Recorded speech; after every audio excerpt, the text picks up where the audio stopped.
ഖത്തറിലെ സൂഖ് വാഖഫിൽ നടക്കുന്ന ഈത്തപ്പഴ പ്രദർശന മേളയിൽ റെക്കോർഡ് വിൽപ്പന. 6 ദിവസത്തിനിടെ 80 ടൺ ഈത്തപ്പഴമാണ് മേളയിൽ വിറ്റഴിച്ചത്. ഫെസ്റ്റിവലിന്റെ 10ാം പതിപ്പാണ് ഇത്തവണത്തേത്. ജൂലൈ 24 മുതൽ ആഗസ്റ്റ് 7 വരെ നടക്കുന്ന മേളയിൽ ഖത്തറിൽ നിന്നുള്ള 114 ഫാമുകളാണ് തങ്ങളുടെ ഉൽപ്പന്നങ്ങൾ പ്രദർശിപ്പിക്കുന്നത്. ഇതുവരെ വിറ്റഴിച്ചത് 79,421 കിലോ ഈത്തപ്പഴം. 36,300 സന്ദർശകർ മേളക്കെത്തിയതായും അധികൃതർ അറിയിച്ചു. ഈത്തപ്പഴത്തിന് പുറമെ 978 കിലോ പഴങ്ങളും വിറ്റുപോയി. അൽ ഖലാസ്, അൽ ഷീഷി, അൽ ഖനീസി, അൽ ബർഹി തുടങ്ങിയ ഈത്തപ്പഴ ഇനങ്ങൾക്കാണ് ആവശ്യക്കാർ കൂടുതൽ.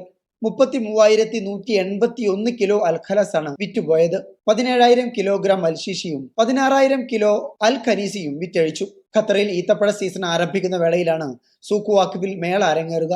രാജ്യത്തിന്റെ വിവിധ ഭാഗങ്ങളിൽ നിന്ന് വിളവെടുക്കുന്ന വ്യത്യസ്ത ഇനം ഈത്തപ്പഴങ്ങൾ ഒരിടത്ത് ലഭ്യമാകുന്നു എന്നതാണ് മേളയുടെ സവിശേഷത.